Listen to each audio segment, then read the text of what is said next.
वालेकुम वरहमतुल्लाहि वबरकातुहू। अऊज़ु बिल्लाहि मिनश शैतानिर रजीम। बिस्मिल्लाहिर रहमानिर रहीम।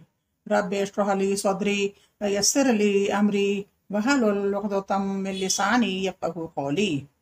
अल्लाह ताला तू मेरा सीना खोल दे, मेरे लिए मेरा काम आसान कर दे, मेरी ज़ुबान की ग्रह खोल दे ताकि लोग मेरी बात समझ पाएं। अल्लाहुम्मा सल्लि अला मुहम्मद व अला आलि मुहम्मद। इस्लामी तारीख में आज हुजूर सल्लल्लाहु अलैहि वसल्लम का गारे सूर में जाने के बारे में जिक्र है। पहले एक दुआ सुन लें। लोगों से डरें तो ये दुआ मांगें। बहुत सी मकाम ऐसे आते हैं कि लोगों से भी डर लगता है, उस वक्त ये दुआ पढ़ें, अल्लाहुम्मा क्फिनीहिम बिमा शित, अल्लाहुम्मा क्फिनीहिम बिमा शित। एक बार और सुन लें, अल्लाहुम्मा, इसमें मामीम जो है काफ में इसमें जज़म लगाए, अल्लाहुम्मा क्फिनीहिम बिमा शित। आए अल्लाह तू मुझे इनसे काफी हो जा जिस तरह तू चाहे, ये इसका मतलब है। अब सुनिए बिस्मिल्लाहिर्रहमानिर्रहीम। इस्लामी तारीख। रसूल अल्लाह सल्लल्लाहु अलैहि वसल्लम और हज़रत अबू बकर रज़ी अल्लाह अन्हा दोनों मक्का छोड़कर गारे सूर में पहुंच चुके थे। इधर मुशरिकीन ने पीछा करना शुरू किया और तलाश करते हुए गारे सूर के बिल्कुल मुंह के करीब पहुंच गए। इस वक्त हजरत अबू बकर रज़ी अल्लाह अन्हा ने कहा, या रसूल अल्लाह, इनमें से किसी एक ने एक कदम भी आगे बढ़ाया तो हमें देख लेगा। हुजूर सल्लल्लाहु अलैहि वसल्लम ने फरमाया, ला तहज़न इन्नल्लाह मअना, ला तहज़न इन्नल्लाह मअना। एक बार और सुने, ला तहज़न इन्नल्लाह मअना, घबराओ नहीं, अल्लाह हमारे साथ है। अल्लाह ताला ने दोनों हजरात की अपनी कुदरत से हिफाजत फरमाई और वो लोग वापस हो गए। हजरत अबू बकर रजी अल्लाह अन्हु ने अपने बेटे अब्दुल्ला से ये कह दिया था कि वो मुशरिकों के दरमियान होने वाली बातें रात के वक्त आकर बता दिया करें। चुनाचे वो रात के वक्त गार में आकर मुशरिकों की साजिशों की इत्तला हुजूर सल्लल्लाहु अलैहि वसल्लम को दे देते थे और हजरत अस्मा बिनत अबू बकर रजी अल्लाह अन्हा खाना वगैरह पहुंचाया करती थी। इस तरह 3 दिन यहाँ गुजरे, फिर मदीने की तरफ रवानगी हुई। हुजूर सल्लल्लाहु अलैहि वसल्लम का मोजज़ा, ऊँटों के मुताल्लिक़ खबर देना। ग़ज़वा बनी मुस्तलिक़ में हज़रत जवेरिया रज़ी अल्लाह अन्हा को मुसलमानों ने कैद कर लिया था, तो इनके वालिद आप सल्लल्लाहु अलैहि वसल्लम की खिदमत में बतौर फ़िदिये के ऊँट लेकर हाजिर हुए। लेकिन इनमें से 2 ऊँटों को वादी अक़ीक़ में एक तरफ बांध दिया था और आकर कहा, मेरी बेटी को मेरे हवाले कर दीजिए और इसके फ़िदिये में ये ऊँट हाजिर हैं। आप सल्लल्लाहु अलैहि वसल्लम ने फरमाया, वो 2 ऊँट कब लाओगे जो तुमको ज्यादा पसंद हैं और जिनको बांध कर आए हो। वालिद ने कहा, मैं गवाही देता हूँ कि आप सल्लल्लाहु अलैहि वसल्लम अल्लाह के रसूल हैं। ये राज तो मेरे अलावा कोई नहीं जानता था और फिर उन्होंने इस्लाम कबूल कर लिया। तारीख दमिश्क 217। एक फर्ज के बारे में। बीवी की विरासत में शौहर का हिस्सा।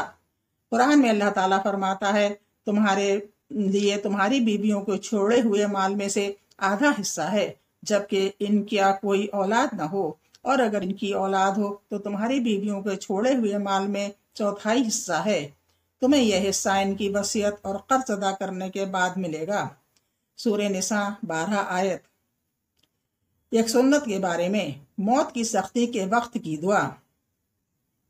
हजरत आयशा रजी अल्लाह अन्हा फरमाती हैं कि रसूल अल्लाह सल्लल्लाहु अलैहि वसल्लम मौत ने पहले ये दुआ पढ़ी। हजरत आयशा रजी अल्लाह अन्हा फरमाती हैं कि रसूल अल्लाह सल्लल्लाहु अलैहि वसल्लम ने मौत से पहले ये दुआ पढ़ी, अल्लाहुम्मा इन्नी अला गमरातिल मौती व सकरातिल मौत, अल्लाहुम्मा इन्नी अला गमरातिल मौती व सकरातिल मौत।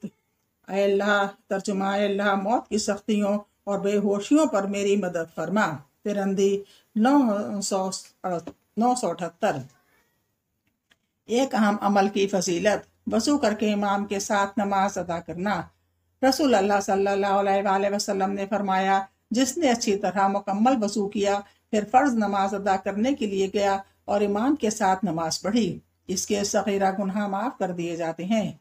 ابن خزیمہ 1409۔ ایک گناہ کے بارے میں، کفر کی سزا جہنم ہے۔ قرآن میں اللہ تعالیٰ فرماتا ہے، جن لوگوں نے کفر کیا اور اللہ کے راستے دین سے لوگوں کو روکا، پھر کفر کی حالت ہی میں مر گئے تو اللہ تعالیٰ ان کو کبھی نہیں بخشے گا۔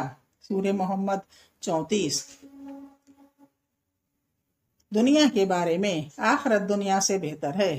قرآن میں اللہ تعالیٰ فرماتا ہے، تم دنیاوی زندگی کو پیش رکھتے ہو، حالانکہ آخرت دنیا سے بہتر ہے اور باقی رہنے والی ہے، اس لیے آخرت ہی کی تیاری کرو۔ سورہ اعلیٰ 16-17۔ سورہ اعلیٰ کی 16-17 آیت ہے۔ آخرت کے بارے میں، حوض کوثر کی کیفیت۔ رسول اللہ صلی اللہ علیہ وآلہ وسلم نے فرمایا، حوض کوثر کے برتن ستاروں کے برابر ہوں گے، ان سے جو بھی انسان ایک گھونٹ پی لے گا تو ہمیشہ کے لیے اس کی پیاس بجھ جائے گی۔ ابن ماجہ 4303۔ طب نبی سے علاج، بیمار کو پرہیز کا حکم۔ ایک مرتبہ ام منظر رضی اللہ عنہ کے گھر پر رسول اللہ صلی اللہ علیہ وآلہ وسلم کے ساتھ حضرت علی رضی اللہ عنہ کھجور کھا رہے تھے، تو آپ صلی اللہ علیہ وآلہ وسلم نے فرمایا، اے علی بس کرو کیونکہ تم ابھی کمزور ہو۔ فائدہ بیماری کی وجہ سے چونکہ سارے ہی اعضاء کمزور ہو جاتے ہیں، جن میں معدہ بھی ہے، اس لیے ایسے موقع پر کھانے پینے میں احتیاط کرنا چاہیے اور معدے میں ہلکی اور کم غذا پہنچنی چاہیے تاکہ صحیح طریقے سے ہضم ہو سکے۔ ابو داؤد 3856۔ نبی صلی اللہ علیہ وآلہ وسلم کی نصیحت۔ رسول اللہ صلی اللہ علیہ وآلہ وسلم نے فرمایا، تقوی اور پرہیزگاری اختیار کرو، سب سے بڑے عبادت گزار بن جاؤ گے، اور تھوڑی چیز پر رضامند ہو جاؤ، سب سے بڑے شکر گزار بن جاؤ گے، اور لوگوں کے لیے وہی چیز پسند کرو جو تم اپنے لیے پسند کرتے ہو، تم سچے مومن بن جاؤ گے، اور تم اپنے پڑوسی کے ساتھ حسن سلوک کرو، پکے مسلمان بن جاؤ گے، اور کم ہنسا کرو کیونکہ زیادہ ہنسنے سے دل مردہ ہو جاتا ہے۔ ابن ماجہ 4217۔ یہ تھی اسلامی تاریخ، اس کو غور سے سنیں اور اس کے ٹپس پر بھی دھیان دیجیے، جو آپ کے مطلب کا ہو اسے یاد رکھیں۔